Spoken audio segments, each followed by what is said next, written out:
Gentlemen, this is a national emergency. We need to find this Sparkin character.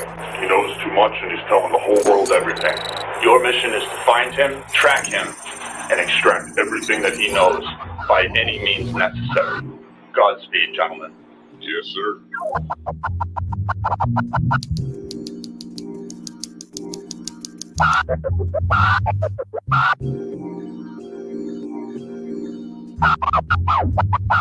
Who am I? Mr. Windowsill Snooper, comedic as Jim Carrey with a dash of Bill Cooper. Highly interested in Vince's quest for the shooter, while educating masses trapped at desk behind computers. I know emotions can bottle up quickly. Years grind like transmissions from the politicians shifting. Republican and Democrat, it's hardly an illusion. Pawns playing cards, masterminding their confusion. They want you to stop debating the proper training when the psychological operations are hyper complicated. Divert the attention away from the bombs created, primarily to sway voters and get nominated. But in other news, the government's your owner, creator and controller, from the famous to the loners. Nobody's safe, even the faithful and sober receive a plate full of deception as the hate grows cold. In these tinfoil dreams, everything's fake, darling, nothing's what it seems. Yeah, I need an escape, find me waiting for the graves by the gates like.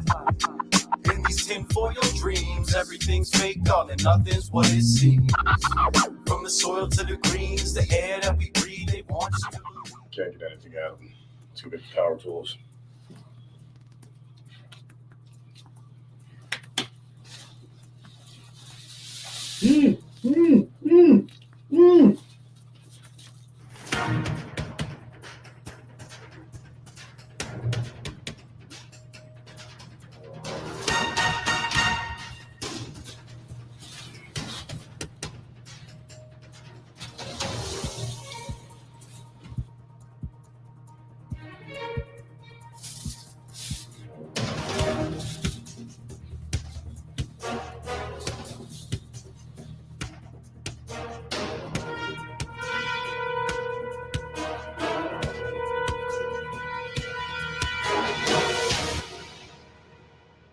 Give me 60 seconds, babe, I'll break it down in a minute. Ill since birth, probably found at the clinic. Doctor looking like my bottle had some powder up in it. Word to conserve, body turning thanks to counterfeit gimmicks. Watching the powerful spin it. Mansion chilling while millions live in misery. Who needs a cure when it's $1 billion industry? From cancer to marijuana, ingest the history. Follow the paper route like UPS delivery.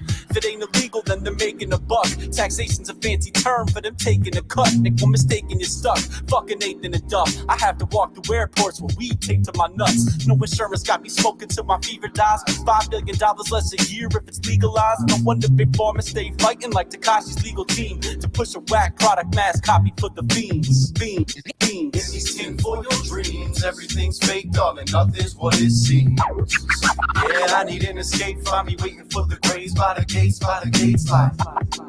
In these tinfoil dreams, everything's fake, darling, nothing's what it seems. From the soil to the greens, the air that we breathe, they want you to believe. Yo, I made this track as living fact that I once gave a shit. Our world's falling apart, but I'm not the one to be saving it. More of the messenger than destined for a patriot, but please try to convince me how steel beams bend like paper clips. I'd love to hear it, and before you start resenting me, explain fighting a sand war for the last quarter century. Fox News tells you we're protecting foreign entities, yet illegal immigrants are thrown in penitentiaries. Seems hypocritical, plus hundreds now slayed from military forces letting flood around spray.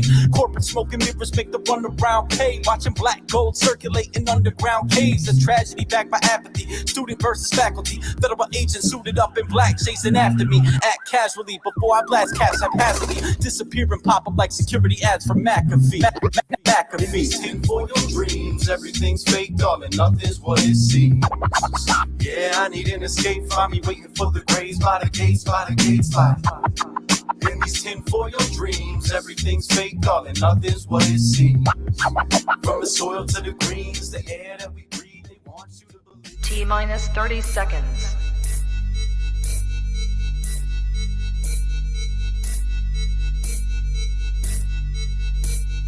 T-minus 20 seconds.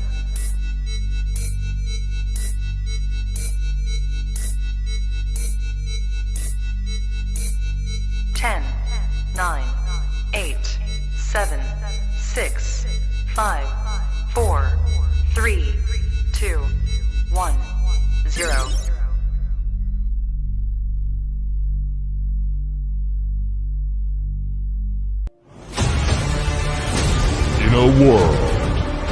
mundane podcast. One show rises from the ashes. Critics are calling it outrageous. Podcasts, as we know it, will never be the same again. Crazy, crazy, crazy. Welcome to the show. Tonight, prepare for an epic journey where every step could be your last. The destination, a place where no maps can show. The mission, to rise above the rest. The danger, unimaginable. The reward, a shit ton of weed and laughs. It's going to blow your mind. This is To Be Bloods. So sit back, turn up the volume, grab your weed, get ready to light those bloods.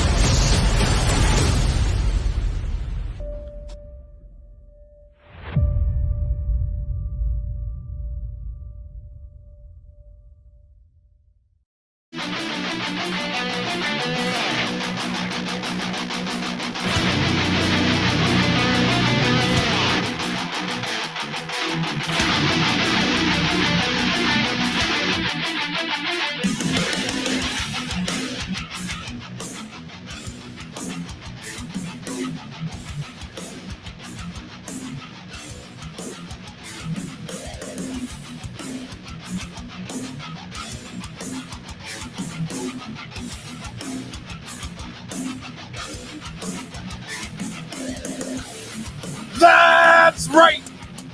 You are tuned in to the highest podcast around. It is To Be Blunt with Peezy, brought to you by the PartyCast Network, where the fun starts here. NSPN Next Gen Sports Network, powered by Fast Track Cannabis Clinics of America, Alarm Engineers, Costa Bay Inspection Services, and more. Congratulations. If you're here, you have now made it to the highest place to be each and every Thursday night. It is To Be Blunt, and we are stacked. We have a stacked card for tonight. Starting off, I got my man Brian Valencia, owner of Quality Over Quantity CBD. Grand opening happening this Saturday, July 16th. He's going to be joining us in just a minute. What up, Cortez? I see you. Lou Rinaldi, resident whistleblower, investigative journalist, and more, joining us around 7:20 to give us an update on the latest when it comes to the social equity licenses and more. Make sure you stay tuned into that. And then, of course, the main event. He is rapper, small business owner. He can whip up rhymes and help you grow your trees all in one day. Sparkin, CT's own Sparkin, joining us around 7:30. It's a loaded fucking show. Don't go anywhere.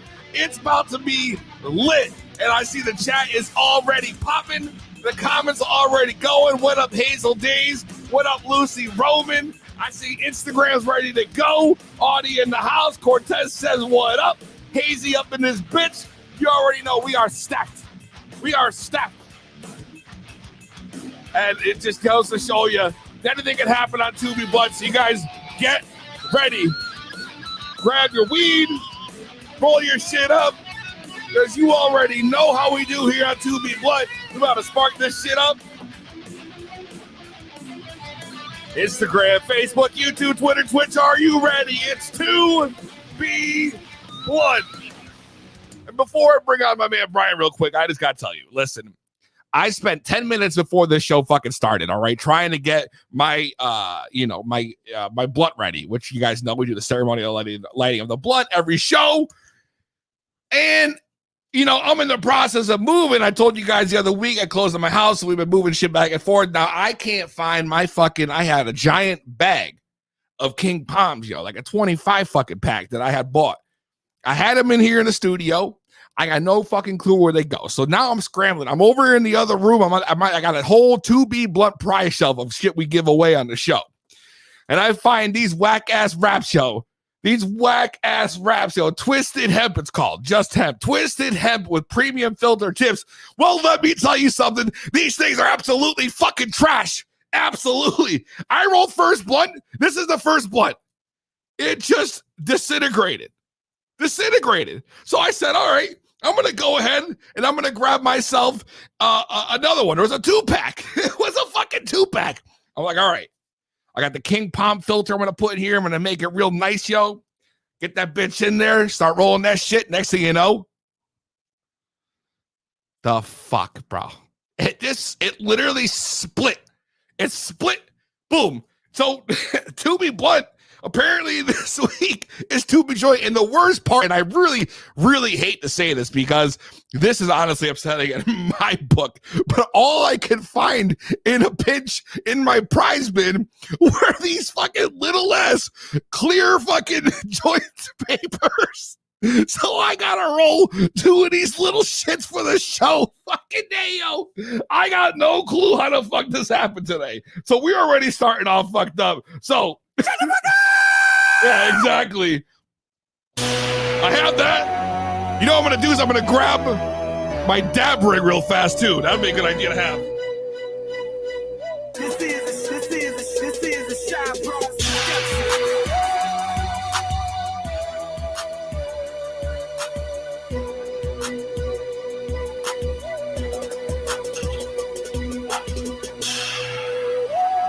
You can't go wrong with the Dr. Dabber.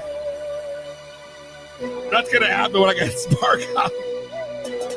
I split 2 Dutches and I made a fucking giant mess here. I don't even know if this shit's going to light. We're going to find out.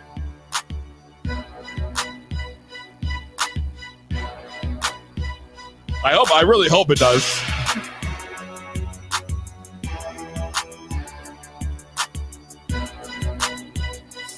Yo, I'll take it. We got liftoff. Let's go right to our first guest. My man coming in, Brian Valencia. What's up, brother? What's up, bro? How you doing? Not bad, man. How you doing? Welcome to the show. First time. I love to see that. Congratulations. Big weekend for you. Yeah, it's for all of us. For all of us. Yeah, 100%. Yeah. So tell me more about this quality over quantity CBD opening up on 71 North Turnpike Road, Wallingford, Connecticut, 06492. Big opening this Saturday from 12 to 8 p.m. And y'all giving out free joints if you present the little coupon flyer you can find on the Instagram page. So yeah, I definitely want to say that we have limited stock. So if you come in, make sure you're in here first. And once they're out, they're out. But if you come back within the weekends, like perpetual weekends after that, I'll definitely take care of you guys. We just have a limited quantity for this weekend. But yeah, man, let me get into it. So just to kind of give you an idea, Quality Over Quantity CBD is a distribution business that works with local farmers like Luis Vega from Wepa Farms, also Mike Goodenough from Sweet Hill. So we partnered with these farms. They produce all the products. We get them directly from the farm. I also work with Custom 420 out of Madison. And then in that concept of thinking, now it's all local, right? So people buy from us. They support 3 different, businesses at the same time from one purchase. Now, in the individual store where I am right now, it's a 800 square feet location or foot location. And with this space in mind, I only reserved about 40 square feet just for the CBD. And the reason why I want to kind of get into it, because this is something that we've been holding off. We will be doing CBD consultations. I'm actually at my desk right now, so got a candle going. Super zen. What do the consultations include? So, wait, can you repeat that? What do the consultations include? Oh, so the consultations are great for. So it's great for knowledge. Let me backtrack. When I get super excited, I start to stutter. So let me slow myself down. I know you're excited to get on here, man. But yeah, a little bit. I have a lot of information. It's super simple. Yeah, no, that makes sense. So basically, just for people who are not knowledgeable in the industry of cannabis as a whole, they want to have an understanding of what the products can do for them, or if they just want to come by and have someone to talk to via what milligram or dosages they should consume. That's exactly what I'm here for. But aside from myself and what CBD or what we're doing here, really what I wanted to get on here for is to kind of shout out the space in itself. It's called Local Market. Local Market is for small businesses, entrepreneurs, or individuals who want to get business out to the world. Really, to the state of Connecticut. But if they want to get out to whatever, any way we can help them get to the next level, that's exactly what we're here for. The end of it is called like an indoor small business park, basically. And just to be super quick with this is in Wallingford. It's so think of like an indoor session, right? Like people would go into these sessions and there's different vendors, same Right. concept. The only difference is we're offering CBD products as our product of choice. The great thing about it is that we have different vendors, like a lady who will be offering tumblers in different sizes, but she makes them custom. We're gonna have Connecticut, so they're gonna come out, represent their lifestyle brand. We do have Beast Twisted Eats to come out and present their products. So really just giving us all small businesses an opportunity to have a voice, like I said, or have an opportunity You to work get. with these local businesses and helping local guys come up and using that as your source for your products. That's pretty cool. Yeah, left and right. I mean, it's how can we work together as a community now that something is established, and especially with all the laws and regulations that are coming around, how can we continue to be involved like together? Personally, being like going to those like the vendor events, they were awesome because I got to feel more support. I didn't feel like I was just myself in this industry. Like knowing that there's more people that are involved and that want to continue to pursue and expand this as a whole. That's exactly what we're here for. So anyway, we continue to progress and expand in a positive direction. That's whatever I can do on my end. It's just communication, conversation, because those are the keys to this. So let me ask you then. Hopefully you're not frozen. What No. sets you guys apart from the other CBD stores in the state? There's a lot of them popping up, man. It's not like you're jumping into a small fucking market and you're just gonna make a stamp. There's these CBD stores are popping up all over the fucking place. So how are you gonna stand up to the rest of them? Like what's gonna separate you from the rest? Like, how are we going to compete with the businesses that are currently established? Absolutely. Well, we've been established business for the past 3 years online, and via directly socially. I go and I'm a part of these events. Because of that branding side of it to get my word out. We are partnered with it has yet to go through, but we have a partnership coming up with Hearst Media to get out to the whole state of Connecticut, not just through Facebook and Instagram to a small portion of people. We want to make sure that we're impacting all 3.5 million people within the state. If that makes sense. Absolutely. Yeah, it makes perfect sense. But now also you're kind of taking the sesh idea, right? That you were just mentioning before, and you guys are throwing these legal free market events happening on the weekends. Tell me more about these and how those are going to work for you. So it's not. So me personally, I just want to be honest in the most humbling way. I'm only 26. To keep in mind, I started when I was 23, and since then, the business has progressed in a positive direction where we're now in multiple states, and now we're also in multiple stores.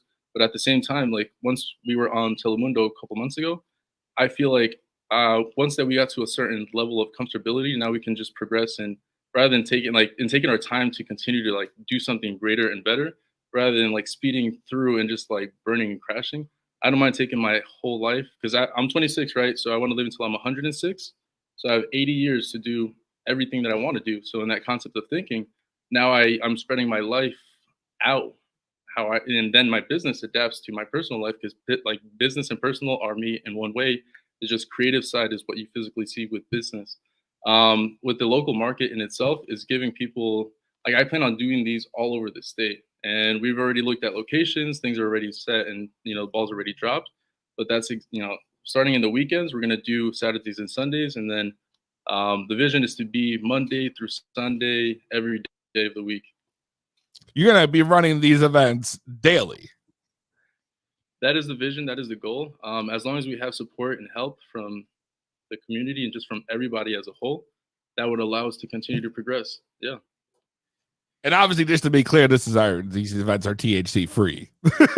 Yeah, THC free. Yeah, so actually, just to give you an idea of like products that we have, so this is actually, I said Wepa Farms is one of the companies. This is the ground coffee that we have. 3 ounces infused CBD isolate with the ground coffee. Put it in your coffee maker.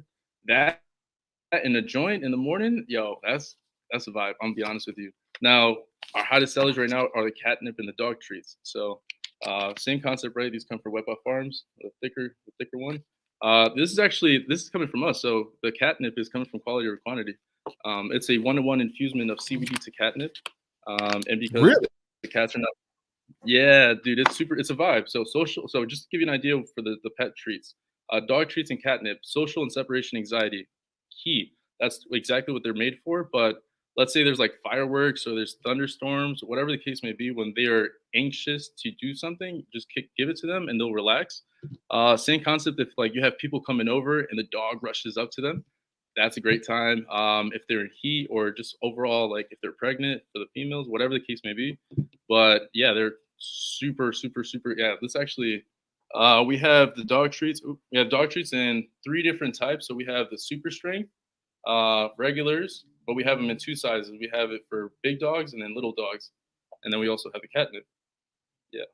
So just to give you an idea, it's far greater than just ourselves as individual humans. It's like how can we impact the world as a whole, starting with dogs and cats, eventually getting into other animals as a whole. Yeah.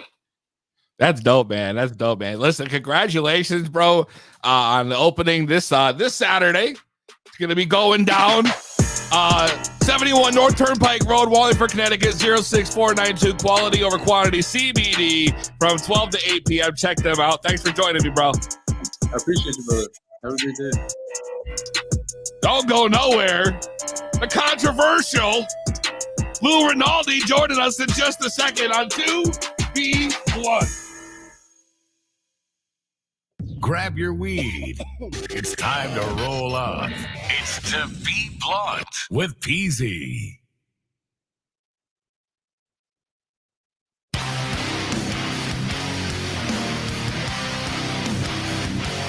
To Be Blunt, very revealing. And I'm sure that's about to get even more revealing as we bring in our next guest. You guys know him on Instagram at CTMMP Data. My friend Lou Rinaldi joins the show. Good evening. Hello, Peezy. I like that you introduced me like a pro wrestling heel. I like that. I do everything like pro wrestling because I'm a pro wrestler, so But I'm the heel in this situation, right? Yeah. You are. You know what? And technically, Lou, I'm gonna go ahead and agree with you. You technically are kind of the heel into CT for most people, but you're also like one of those guys like that cheaters on the edge. Like, do you remember when the NWO came in and they were the bad guys, but then all of a sudden, all the fucking kids started realizing that being bad was cool, so everybody started rocking the NWO shirts? That's I wanted to open by saying, for the record, I don't want to live to be 106. I hope I kick out of here long before that. I agree. That's a big goal. I wouldn't want to go that far. Also, I'm very sorry to hear about your combustion struggles, my friend. I hope that the situation improves in short order. Nobody likes to be all excited for something and then get let down by a disintegrating blunt wrap or something. 3 like times. That. First, I couldn't find the fucking things. Then the 2 of them broke on me. I was like, Jesus. The Lou World no Order. Good, man. Says. The Lou World Order. Oh, I also loved. I noticed in the video, the Sparkin video during the lead up. I was just there where he shot that video. I was just walking my dog there. It was crazy. I can't wait to hear what he has to say when he's on. And Mr. Valencia with the dog treats, I ran into him for the first time at the High Bazaar, and the conversation was great because I walked up to his table, I had a big smile, I said, "Hey, how's it going?" He's like, "Do you support local?" And I said, "Let's talk." And we talked for like a half hour. It was an incredible conversation. I bought some of the dog treats, and my dog seemed to dig them. So it's the good first shit time I there, ever man. talked to him. Really, we only chatted like 2 sentences each, going back and forth just to book. The Yeah. I had no clue that he had so much of that stuff, or that he was even doing shows beforehand that he had before. Yeah. So it was wild. I mean, I give him credit for his ability to kind of self-market and whatnot, because his approach definitely got my attention.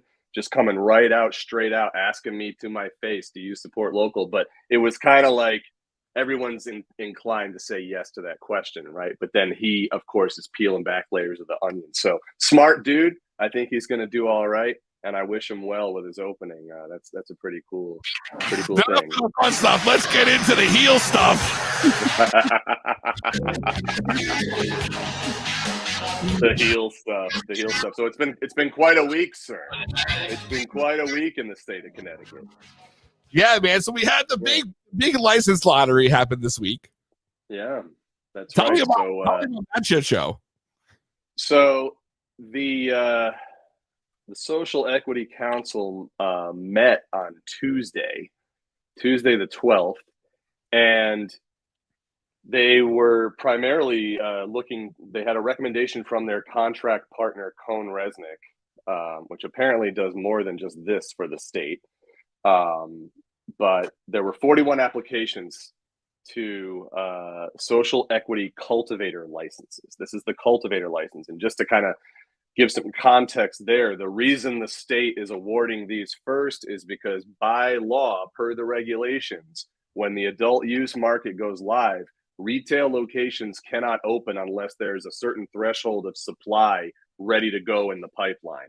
So that's why they want to get these cultivators up and running right quick. So 41 applications, and Cone Resnick, after reviewing the criteria set by the council, determined that 25 of those 41 did not comply. Of those that were non-compliant, about half were for ownership and control reasons, and the other half was for income and residency issues. 2 of the council members actually voted against accepting these recommendations because they felt there was too much ambiguity around the criteria, and they felt that anytime there's ambiguity in situations like this, people of color are the ones who end up suffering as a result of it. So shout out to council folks, Betts and Gordon, who voted no. Anyway, the people, they didn't name who got those licenses. All they did was they approved the recommendation, and now it moves on to round 2 of vetting that's done by DCP. And we know how well they've handled everything up to this point, so there's definitely not going to be any problems there. No. So, of course not. So the thing that everybody wants to know, right, is who got the license, So all we know publicly is that there's 2 residents of Bridgeport, 5 from Hartford, 3 from New Britain, and then 2 in Waterbury, and then 1 each in Manchester, Middletown, Southington, and Stamford. Now I know there's some not great, or should I say, there's some people think Stamford is a certain way, and I know it's not 100% that way. But I would challenge anyone to tell me where is the disproportionately impacted area in Southington. The only thing I can think about is Darling Street. But if anybody knows Southington, if anyone knows where the DIA is in Southington, please let me know. I'm confused by that. But yeah, so that's where it's at right now with the social equity thing is, and one other thing I want to point out, very, very interesting developments today. One of the council members, Avery Gaddis, at one point gave his fellow council members a hard time over spending so much time talking about their own logo. Like, hey, can we not spend a lot of time? I'll have my kid draw it for you, I think was the thing he said. Yeah, he did. And his daughter draw it. I heard him say that. Yeah. So the funniest part of all that, Peezy, is that the time that they wasted talking about the 2 logos that were up there, it was all for nothing. Because by law, you cannot have the image of the cannabis leaf included in any marketing or advertising materials for anyone who provides cannabis services as part of their business. So, and we got confirmation of that. If you go in and check my stories, the person who presented at the council meeting personally replied and said, yeah, we are removing it now because we, I guess nobody told them. These are yeah, there it is. Logos, by the way. I just want to bring this up here right from Lou's page. They passed a law in Connecticut, for those of you that don't know, that literally says you cannot use the leaf in any logo or advertising for rec cannabis. And here we are, the Social Equity Council popping up with their logo with a big green weed leaf on there. Yeah. It's very emblematic. It's very emblematic of the whole approach to the process. Oh, I just got a text. Just checked, no DIA in Southington. Yeah, so that's going to be real interesting. That's going to bear some following up because they were only supposed to be selecting applicants, or I should say they were only supposed to be recommending applicants who are within a DIA. So that'll be interesting to follow up on. And the logo stuff, I mean, it is what it is. But it's what I was trying to say was that it's emblematic of the way they've approached this process so far. And I get it. They're in a tough spot.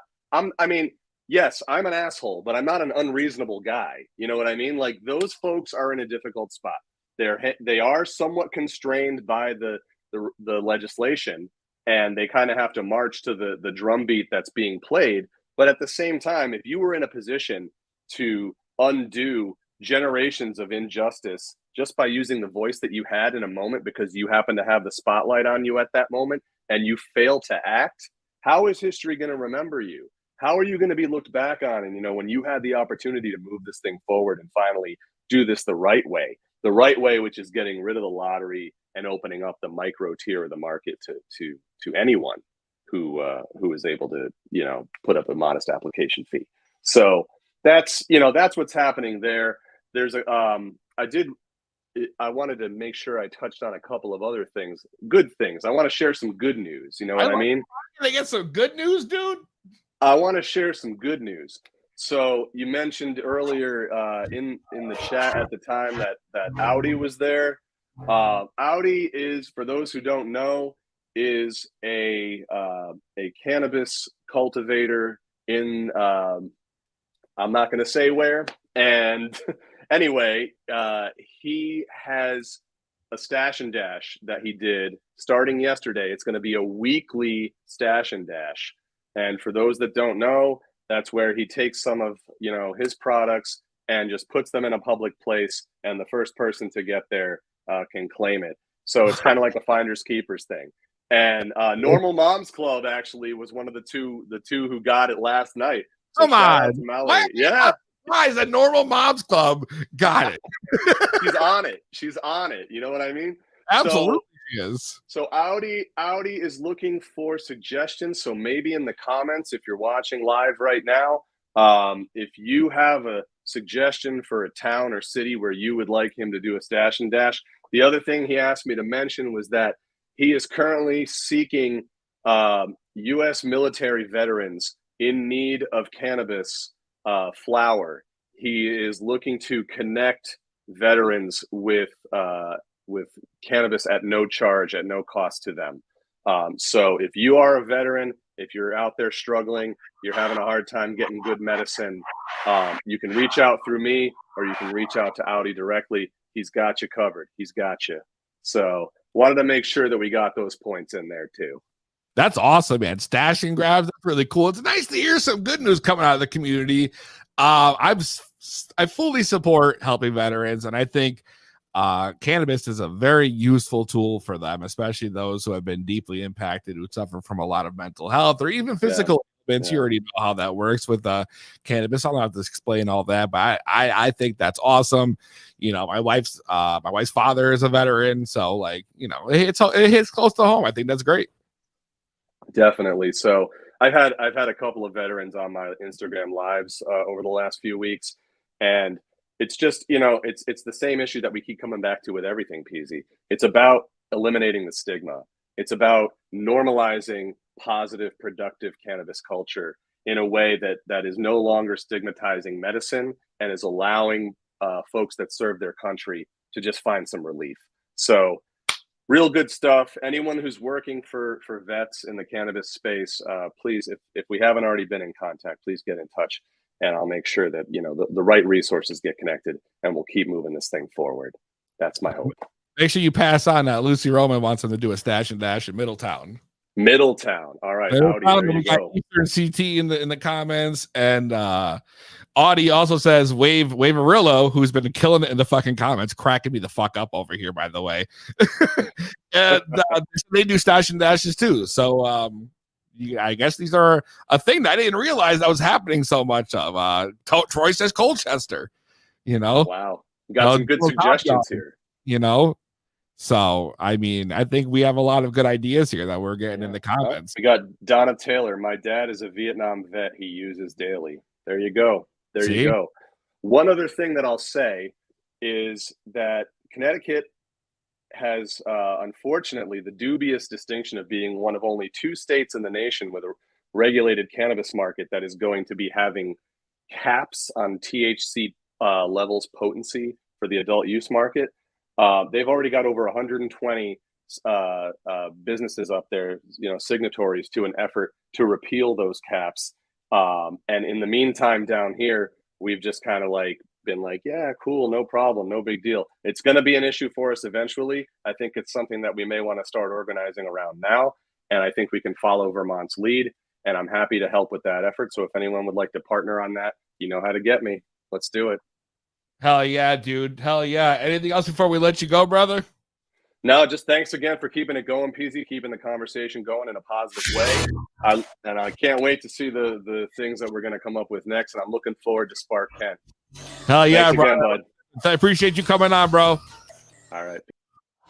We're going to take a quick break. When we come back, Sparkin live on 2B Blunt.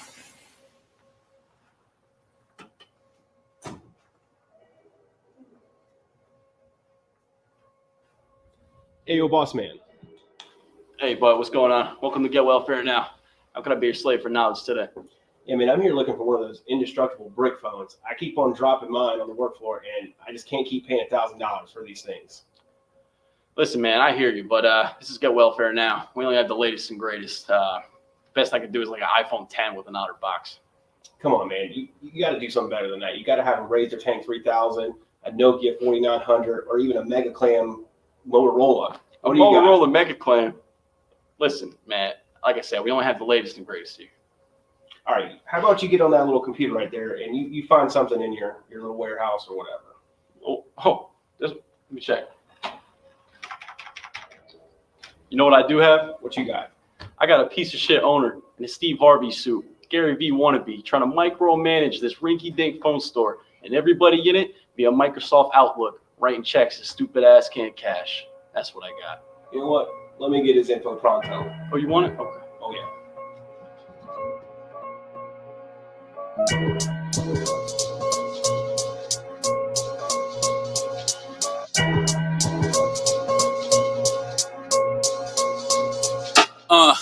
I wake up early morning, see the Lakers lost, celebrate late. Now I'm breaking down the 8th of Mars.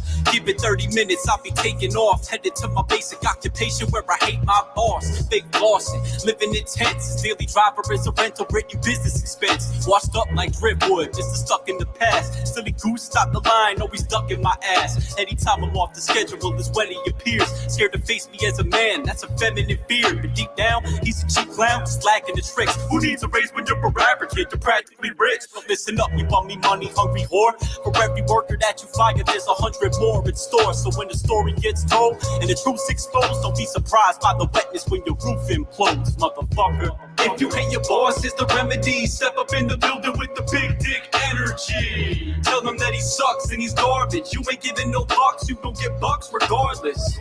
If you hate your boss, here's the remedy. Step up in the building with the big dick energy. Tell them that he sucks and he's garbage. You ain't giving no bucks, you gon' get bucks regardless. His character is hardly even amateur, stringing me along with a promise to be your manager. 12 months neglected, rejected for an interview. Yet you ponder why respect is super hard to give to you. Store burning from the rust on the furnace. Yet you got the nerve to ask about my customer service. Buster, you should be concerned with all the dust on the surface. When it comes to selling phones, this way you nothing but worthless. Throw it back to last winter, what the fuck were you thinking? Old woman slips and falls, now she must have been drinking. You called the rep and asked him if he seen it himself, expecting him to lie just so you could cut cover your wealth. Luckily for her, my friends got more balls than that. Speakerphone had me feeling like an almanac. So start stalling, Jack, or I let the claws distract. Here's another chance, give me that advance and the stamp, call me back. If you hate your boss, it's the remedy. Step up in the building with the big dick energy. And I tell him that he sucks and he's garbage. You ain't giving no fucks, you gon' get bucks regardless. If you hate your boss, it's the remedy. Step up in the building with the big dick energy. Tell him that he sucks and he's garbage. You ain't giving no fucks, you gon' get bucks regardless. Eyes blinking redder than recording lights. My check is short tonight. It's got me wondering what corporate's like. And if they treat you irresponsible, it's sort of right. Cause nothing matters when you live in that performance life. I'm crossing rivers, climbing mountains of truth. My bed sheets got a higher thread count than his suit. He's the epitome of two-face. Literally a true case of what happens when children never learn to tie a shoelace. Cheaper than a Kenner, bubblegum tuna. Fuck a promotion, I should've grabbed the pump sooner. Posted in the paint, but you never don't do ya. Son looks entitled, so I call him Trump Jr. Booyah, sicking and embarrassing debt. Too wiry, won't fire me, he's scared I'll collect. Personal pockets are the only thing he cares to protect. But I'm Japanese with the beef, serving it embarrassing gets. Hey, Spark, come in, take a seat.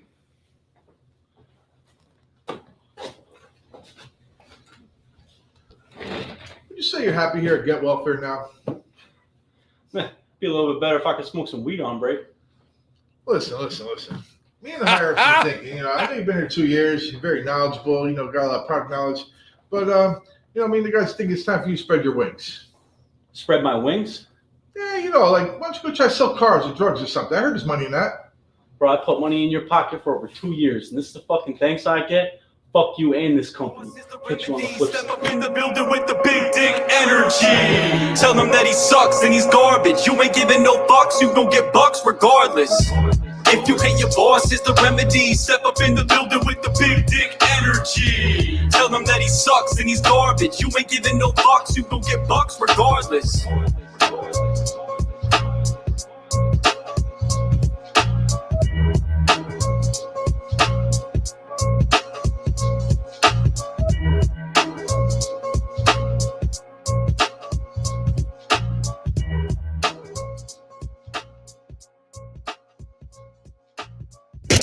We're rolling the fattest bloods.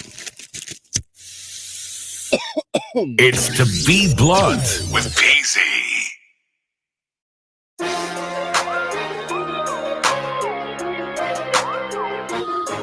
To Be Blunt Podcast, we are back, and I hope you guys are ready. The main event for tonight. Local CT rapper, small business owner, entrepreneur, and more. You might know him, Spark Kent, joining us live. What's up, brother? Here. What's going on, Peezy? How you doing? Not bad, bro. How you doing? I'm doing good, man. I'm hanging out with some of my my friends here, doing a little medicating. That's right. I gotta medicate too, bro. I gotta light this other pathetic joint I have rolled here. Pathetic? Nah, let me see it. I mean, it's all right, but bro, it's just not a blunt, You got the cellophane joints? Yeah, bro. Did you miss the start of the show? Dude, I tried to roll this fucking blunts last minute. I couldn't find my pack of King Palms, and I fucking found these wraps, and then both the wraps disintegrated, bro. Disintegrated in my hand as I'm rolling the blunt. All I could find last fucking minute were these fucking cellophane wraps on my fucking prize pack, my prize shelf, bro, for giveaways. And I was like, fuck, I'm desperate, bro. I don't want to be sitting here ripping my bong the whole time, bro. It's like a novelty joint, though. You need one of those every now and then. Something like that, yo. Something like that. Yeah. Let's talk Spark Kent, bro. Spark Kent. You've been in the game for a little bit. Tell me about how the fuck. Let's take it back, bro. Right? When did you start getting into music? Probably like 8th grade, so that would have been like 2008, 2009. I started writing, probably started performing out live in like 2010. I think I did like my first big public show. That was with Mac Miller on the kids tour at Toad's Place.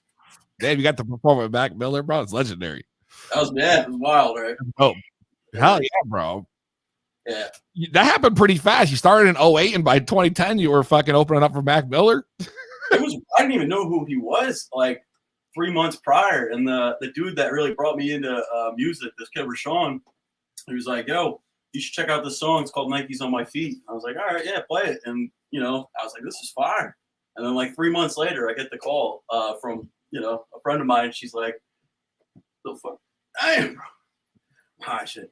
I got the call from a friend of mine, and she's like, "Do you want to open for Mac?" And I was like, "Yeah, absolutely. I just heard his stuff." And that was it. I met Tree J that night. I don't know who Tree J is, but very cool dude. He introduced me to Mac like later on in the night, and had a little funny interaction. But anyway. Was that like your first major show? Yeah, for sure. I was doing like the shows up above at Lily's Pad for probably like a year prior to that, just bringing out like 5-10 people a show type. I remember they were doing the local like showcases up in the Lily's Pad. Shout out Sotorius and Political Animals. They actually headlined the very, very first show I ever did, like really publicly, and that was upstairs at Toad's. And yeah, I think it was like 2009. Dude, 2009, bro. And that's incredible for like a quick start, man. I mean, if you just started doing music in 08 and you were doing shows like that in 09, that's pretty fucking impressive. Like, were you always into rap? Was that always kind of your thing? So not really. Like, I kind of started out listening to whatever my uncles would show me, or like my father before I left Florida, which was like AC/DC. Hell yeah, dude. That's my shit. My uncle showed me like Blink 182, Sublime, a lot of like just alternative type music. And then I would say like 6th, 7th, 8th grade is where I started like diving deep into hip hop, What's the artist that got you into hip hop? The person that made me feel like I could do it just off of the stuff that I was going through and the experiences I had at a young age, I would say would probably be Eminem. Stupid, obvious answer, but then the person that made me want to be better and continue to build my craft and my skill set would be like Slug from Atmosphere, Mos Def, Guru from Gangstar, just to name a few. You can see a lot of that influence in your style, like 100%, man. Like, that's pretty wild. Oh, dude, I mean, 100%. I mean, even as I'm watching the music videos, like before we started the show and on break just now, like, of course, I listened to your shit plenty before that, but like, I was sitting there thinking, I'm like, dude, this guy reminds me of so many of the classic hip hop shit, dude. Like, and it just, even like, ASAP Rock, shit like that, dude. Like, you really bring that kind of vibe in there, which is dope. He is way more vocabulary wise technical than I, but why? But I feel like the style, I feel like the flow, I feel like a lot of, I see a lot, I hear, I shouldn't say see, I hear a lot of the similarities. Word. That's the first time I've heard ASAP Rock, so that's cool. Really? Oh man, my wife introduced me to him, and we've been fans since. So like, that's why I feel like I get a lot of that. That shit's dope, bro. So you started opening for Mac Miller, you're doing all these big shows, and you really started to take off. You're taking off all over the state. What would you say, like right now, has been your biggest show you've done to date? Like in terms of like who the artist like I performed with was, or just in terms of like how many people were there? I mean, maybe just in terms of just personal feel. Like, what would personally to you? I mean, my personal, what I think was probably like the pinnacle so far for me was opening up for KRS-One at Toad's. Dude, that's money right there, dude. KRS-One's no fucking joke, bro. That's a fucking legend too. Oh yeah, I just recently performed with Rod Digga out in Worcester too. Bro, how are you getting these shows? That's what I gotta know, because I gotta tell you, as a rapper myself, I feel like I'm slacking on my end because I don't even know half these events that are happening. Right on. Yeah, I mean, dude, honestly, like the best advice I have that I would say I've learned in the last couple of years is just that like networking is everything. It's super key, because like when I was first coming up, like I didn't have a manager, I didn't have anybody to tell me like right from wrong, or, like this is how you're supposed to act or behave around these people, or like I just was myself all the time. And like over time, I kind of just progressed to work on like more of the networking. I guess what I was trying to get to the point of that. you know, everybody has a dream. Everybody has something that they love to do. So it's like the quicker that you can connect to somebody else and try to like listen to what their dream is and maybe possibly help them in some type of way, like that goes a lot further than I think a lot of at least rappers would think. And I want to take it back, because you talked about being yourself, man. And obviously you're not, you know, the model of your average rapper. Do you feel that being yourself coming up kind of puts you in a position where people didn't maybe take you seriously? Oh yeah, absolutely, bro. I got like picked on so much when I was younger, like 8th grade when I was first like starting to release songs and shit. Like truthfully, like I started only releasing songs because I was getting bullied in school, and I was listening to a lot of Eminem at the time, and it was just like, oh, you know, this guy. He had a song called "Brain Damage" where he talks about this bully that he had, and I kind of was just like, yo, if this guy can do it, like maybe I could try to do it, and it worked. I don't know. Within like a week, everybody was talking about, yo, did you hear that diss track? And I was like, wow, the power of words are like wicked crazy, like a lot heavier than people think. Dude, the words can affect people. Yeah. So much that you would really not know. Like I as an artist, you know, when you hear someone tell you how you've like affected their life, it's a feeling that you will never get from anything else. Oh, absolutely. At least that's my opinion, because that's happened, and I know like it's such a crazy feeling, and it motivates you. It motivates you, bro, to do it, like just to keep doing. You know what I mean? And even for me, like I'm not a very. I'll go ahead and say I'm not a very versatile rapper by any means. Like I really stick to what I fucking know, and you know that's just what I do, and it's just been successful doing it. But I feel like I also ran into a lot of issues coming up too, man, because no one really took me seriously, and I was always rolling around with all these rappers from fucking like Hartford and shit, and I'm always like doing these shows. And I definitely don't fit in with the crowds, and I'm probably in places that I definitely would not be able to hold my own in if shit went down. Like, you know, like you do some crazy shit, bro, and getting to the point now, you know, where you have the respect, you know, that you didn't have when you first started, man. Like you're getting now.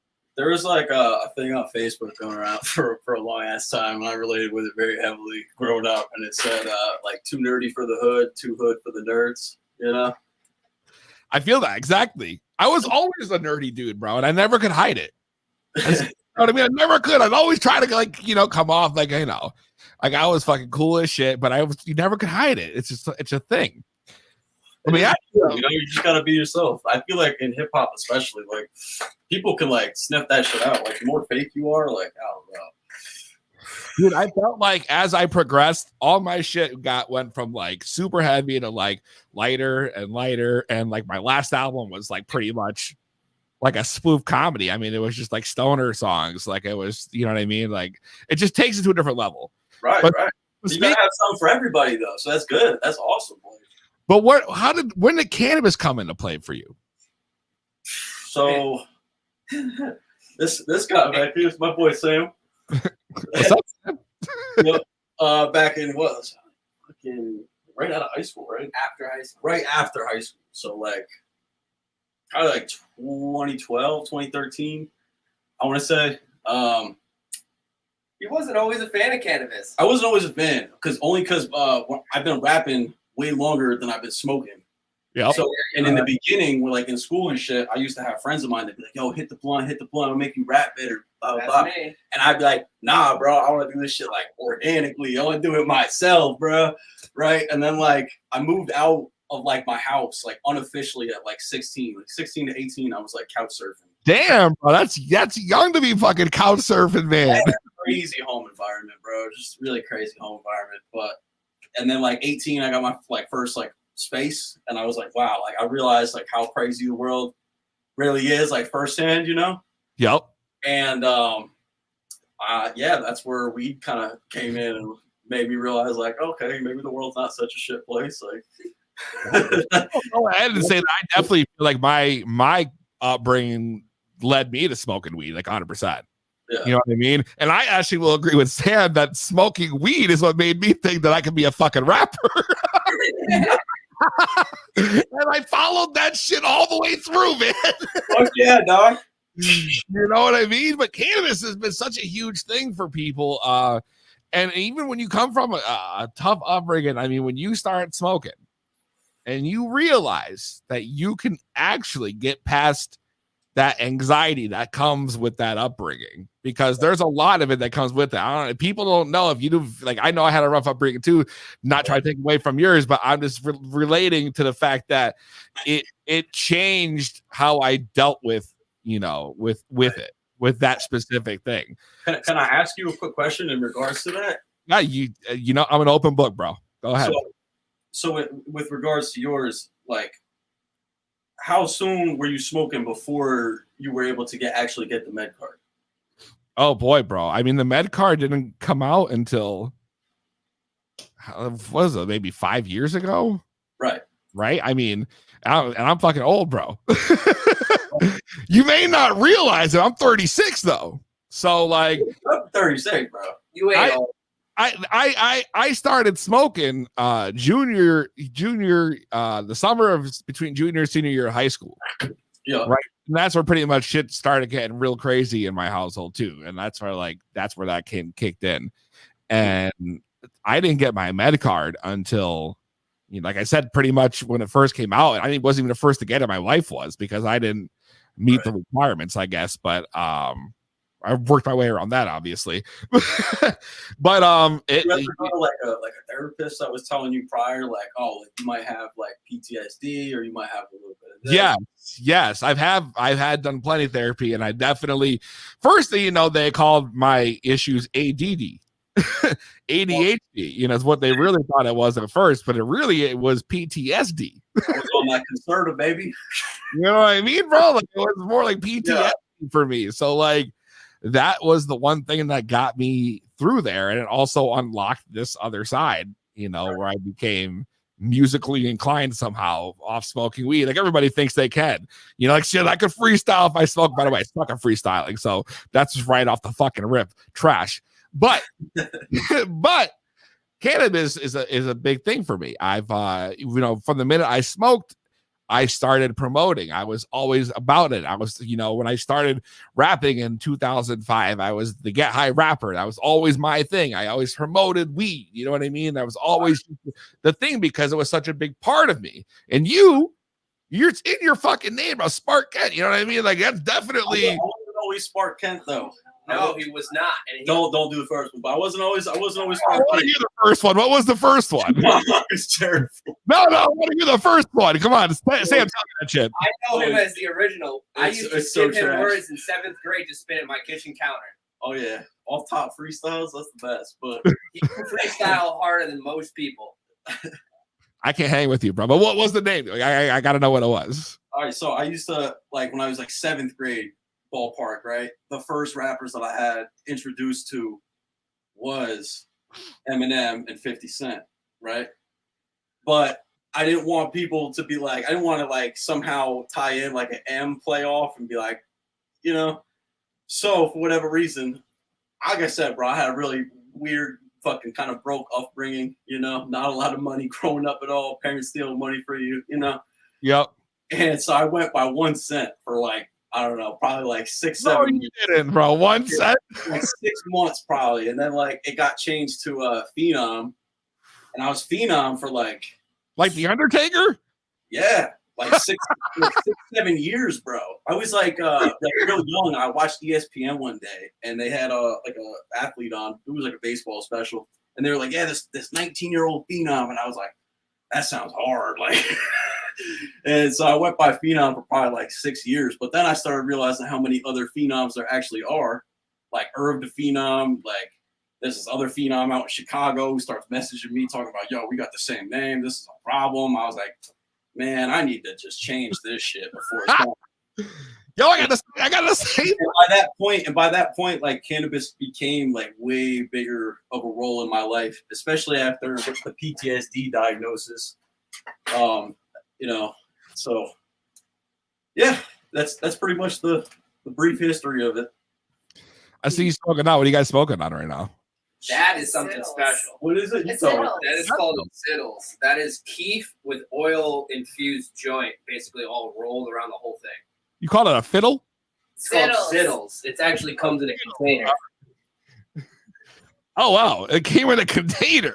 Yeah, it's got like all this shit on it. It's a special. That's fancy, bro. Willy Wonka himself comes down from the house. I thought I was about to bust out the candies. I got the Skittles. I was like, the fuck out. No, I can already tell though. I'm gonna get That joint's designed to get you faded. It's a Are you a flower guy or are you a concentrate guy? I would have to say flour with I don't know concentration. Sam answers. I didn't realize it was you would ask me. Sorry. Sam, please, I want to hear more about Sam in the back there. What is your favorite? Are you a flower guy or concentrate? Flour. All day. All day? Yeah, for sure. With a little bit of concentrate on top. Ooh, see, I like how you fucking work, Sam, because I like doing dabs, but like them shits get me high as fuck. I'm not gonna lie. I got my little E-rig here, and I love this fucking thing, but I'm a flower guy also. But when you put a little bit of concentrate on top of the bowl, that takes you to a whole nother fucking level.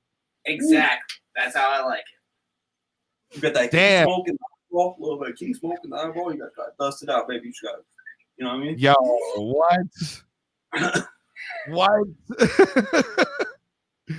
Damn, yo. That's fucking wild. What's your favorite strain, yo? What kind of strain we spoke? I know we spoke together briefly on Saturday. I love sativas personally.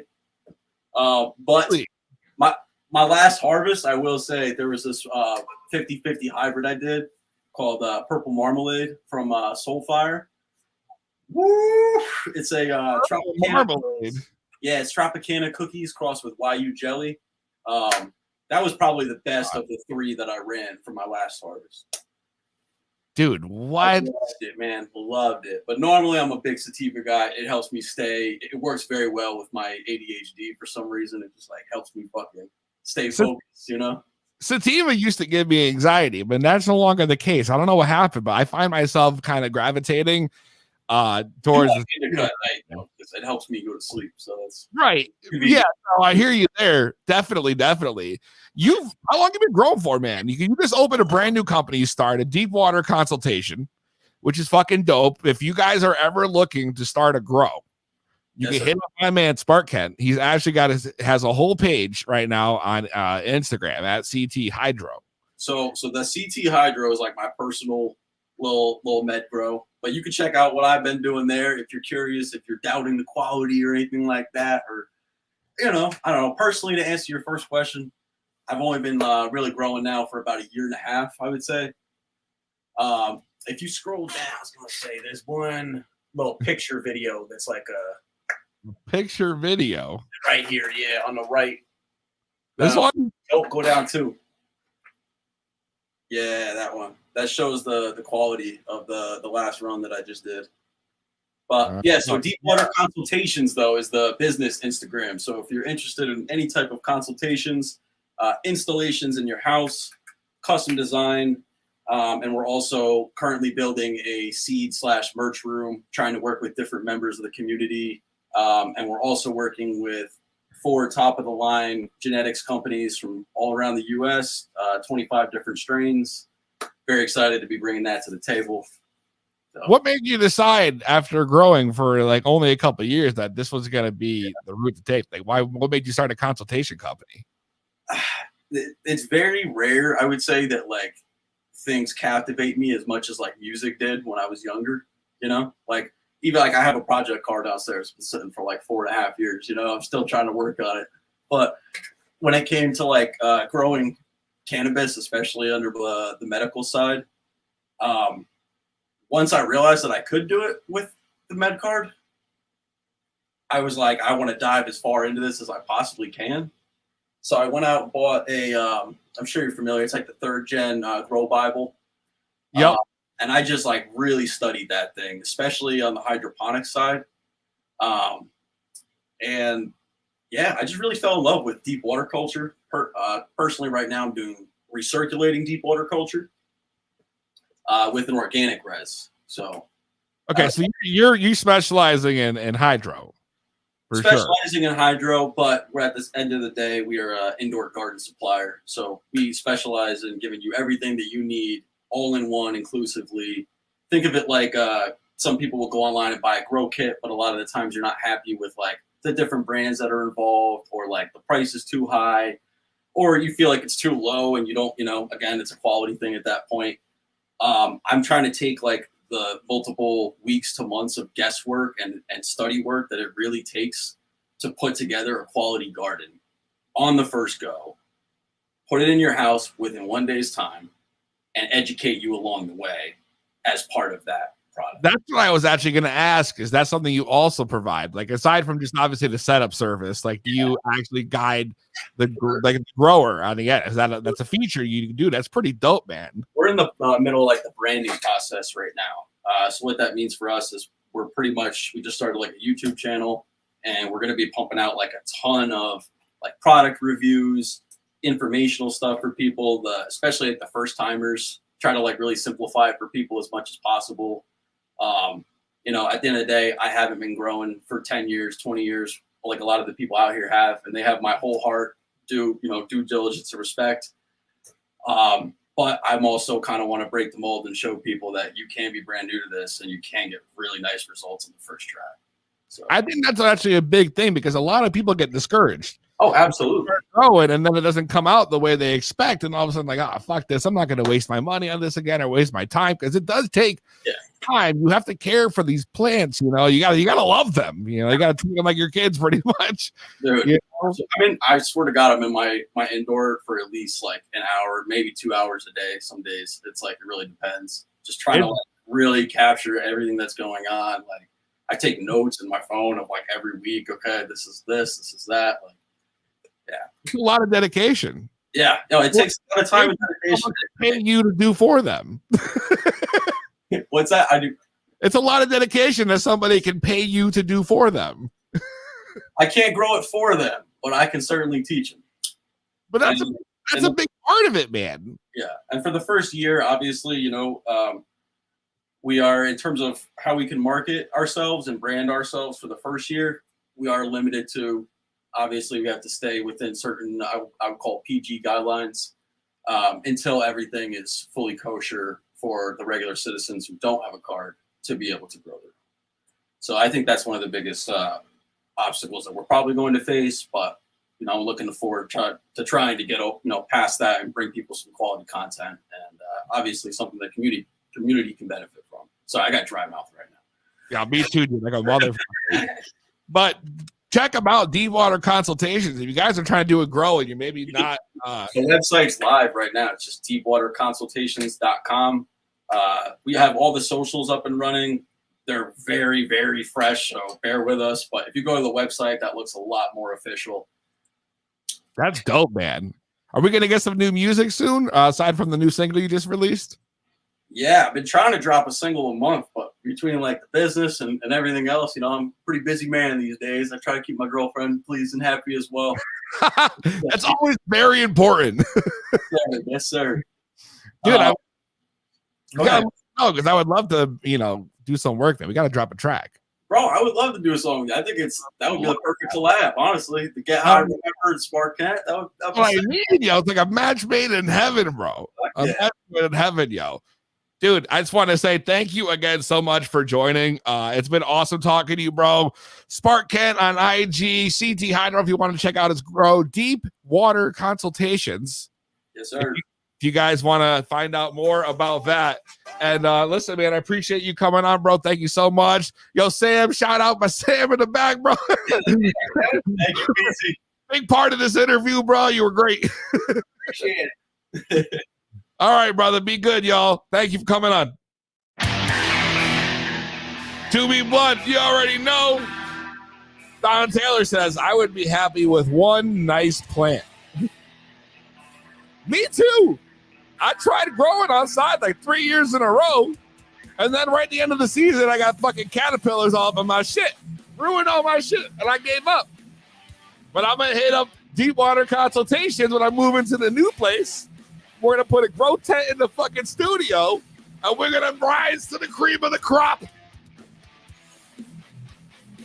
Damn right. So check them out. There's a hike coming on this weekend, right? I don't know. Is there? Is there a hike this weekend? Put it in the chat. Next week, y'all, we're bringing back the fun where we're going to be giving away a big prize pack to be announced on Instagram this weekend. We're bringing back the game shows. Craigslist Price is Right returns next week. It's going to be a huge episode. Sparkin, if you still listen and I see you in there, Terpene Genetics says he wants to hook you up with some genetics for your shop. So make sure you hit him up. He says thank you. I see him in the backstage lobby. So make sure you guys hook up. That'll be dope. Yes, so we got a hike. Connecticut putting on another hike this weekend, Sunday at the Sleeping Giant, and I believe that's Meriden. Sleeping Giant, if you're from Connecticut, you already know where that is. 10 a.m. Bring some weed and go hike with some fellow stoners. And make sure you like, subscribe, follow, share, most importantly, the show, the social media pages, the Apple Podcast page, the Spotify page. Do it all. Or, of course, just visit us at www.2bbluntpodcast.com. That's 2B Blunt Podcast with the number 2. And, of course, at 2B Blunt Podcast on all major platforms.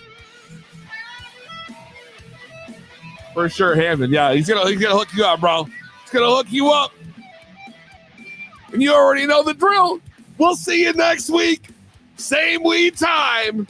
Same weed channel.